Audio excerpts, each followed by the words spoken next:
আসসালামু আলাইকুম। আমি আশফিয়ান মালালা আজ আবৃত্তি করছি কবি সুনীল গঙ্গোপাধ্যায়ের লেখা কবিতা এবার বসন্তে। এবার বসন্তে কিছু ফুল ছেঁড়া হলো, কোকিলও ডেকেছে খুব বাঁশের খাঁচায়। এবার বসন্ত লাশে কিছু দিক ভুল, অন্ধকারে সম্মুখিত তৃতীয় বিষাদ। এবার বসন্তে গান শুরু হলো ঠিকই, মাঝপথে কারা যেন দুন্দুভি বাজালো। কোথাও পাথর ফেটে বেরিয়েছে জল, অনেকেই ছুটে গেল, একজন গেল না।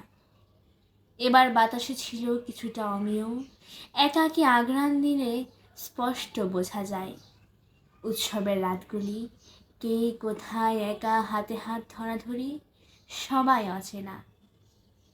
এবার বসন্তে ঠিক মধ্য যামিনীতে এলো এক ডাক পিয়ন, অন্ধ, জিভ কাটা।